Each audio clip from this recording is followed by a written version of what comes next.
welcome to my vlog. And this is Jano TV. Ayan, for today's vlog mga ka-Jano, andito po tayo ngayon sa rest house ni Ma'am Tess and Mr. Moises. Dito po yan sa Bacolod. Ito yung kanyang private resort farm. Ayan, dito niya kami dinala para mag-bonding with mga sekretary ni Ma'am Tess ng Bacolod branch and Iloilo branch. So, samahan niyo po kami mag-bonding ngayong araw na to. Let's go!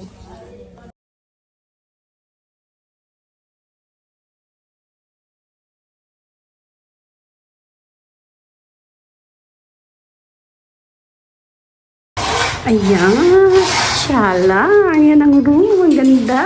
Si Magtes. Aking maganda at mabait na customer. Big client. Thank you. Ayan, dito tayo mag-stay ngayon. Sa kanyang resort. Ayan. Shala. Turn mo yung bag mo. Turn mo nga mo yung bag ko. Oo, ma'am. Okay lang, ma'am. Alam mo, matagal nila buksan. Hindi nga maamoy konti. Ito yung bathroom yung okay namin. Wow.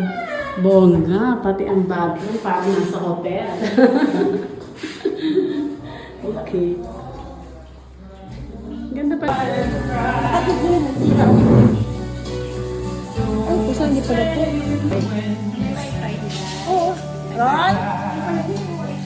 Kaya connect na ako. Ito na wifi mo? Okay, let's go na. Nandito na tayo mga lara.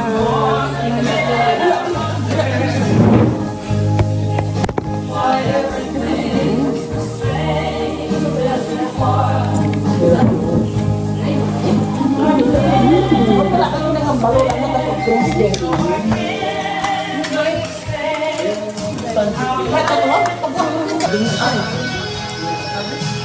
Ano niya sandwich yan? Rara sandal ano?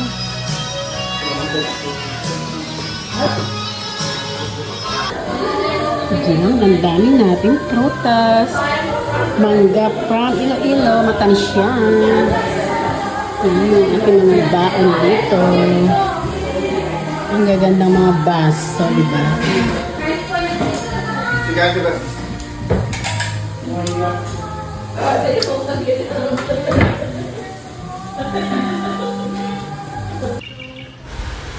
Ito pa yung another guest room nila. Ayan. Bali, 4 nga pala ang room dito. Bali, yung pangatlo, kami naka-stay. Dito naman yung mga sekretary niya. Ang ganda ng mga room. Ang ganda ng mga bedsheet. Ayan. Siya nga po pala si Mr. Moises, ang husband ni Ma'am Tess. Ayan. Nag-relax na siya dito. Ang sarap mag-relax dito. Ganyan ang view. Ang ganda talaga mag-relax dito, guys. Ayan, dito ako maliligo sa jacuzzi. Sabi ni Sir, dito daw ako maligo dahil masarap ang maligo dito. Para kami na massage.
natapos na nga pala kami mag-banding ng overnight dito sa resort ni Ma'am Tess. Kaya ayan, pabalik na kami ng Bacolod City. Ayan, thank you po Ma'am and Sir Moises sa napakasayang banding na binigay niyo sa amin ni Cecil. Super thankful talaga. Na-enjoy ko ng sobra-sobra. Salamat po Ma'am and Sir Moises. Salamat po sa inyo. And God bless you po.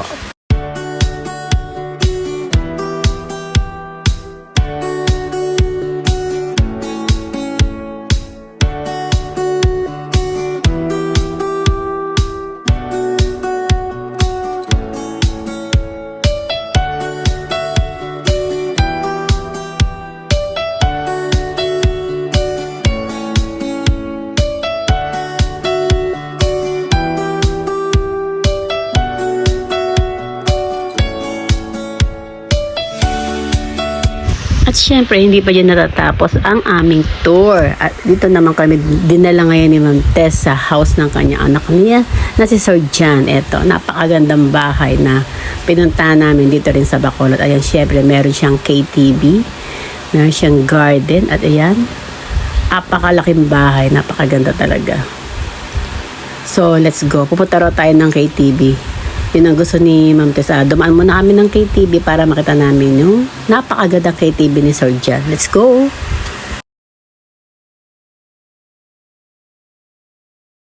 Nandito na naman tayo sa magandang bahay na anak ni Ma'am Tess. Dinala niya kami dito. Ayan.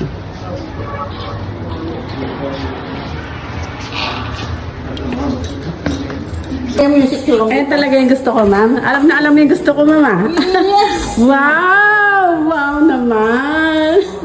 Ang ganda naman dito. Koboga. Bongga. Diba? Ito na yung gusto ko, sabi ni Ma'am Tess. Sa isang kanta. Wow, ganda. Wow! Ang ganda naman dito. Kabog na kabog naman. Ayan, di ba? Meron siyang parang scene. Ito ang kanyang KTV. KTV ni Sir John. Wow! O, diba? Ang ganda rito. Kabog. Dinala ko rito kasi ito raw paborito ko, sabi ni Ma'am Tess. Yung KTV, kaya bongga, diba? Si Dede ba? Ang ganda naman. Ang bonggacious. Grabe. Sige na. Atak ka na doon. Ano? Hindi ka ito iyan. O, sige na, pwede nyo. Iyan na naman. Pinapakanta ko talaga ako nito si Ma'am Tess. Ayan na yun. Oy! Kumanta kayo! Mayroon ako maligo. Kung dati niya, yung mga simba, kung wala ka maligo. Ayun. Hanap ka na yung kanta dyan. Kaya tingnan mo yung music niya. Yung ano. Ano ba gusto niyo kantahin?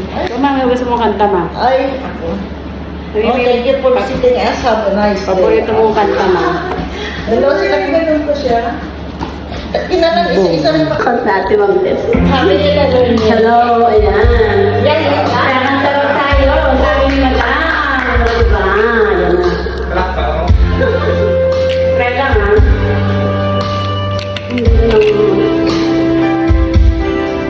I came to you and never too much. Wondering what you would say. Hoping you understand it's not a role I used to go. When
At dahil nagustuhan ko ang bahay na to na napakaganda, kaya ayan, magpipiling yaman-yamanan muna ako dito. Ayan, hayaan nyo na ang lola nyo magpiling yaman-yamanan.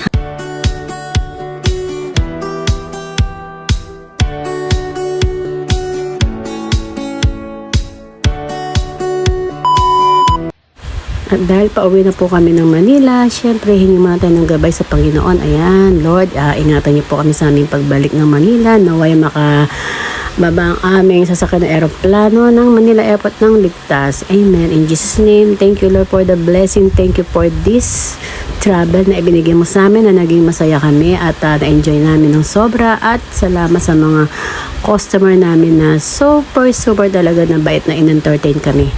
Ayan. Thank you Lord for this business travel na pinagkalooban namin sa pagkakataon na ito na natapos namin ang aming trabaho ng maayos at na-enjoy namin ng sobra. Amen. Thank you Lord God. In Jesus' name, Amen.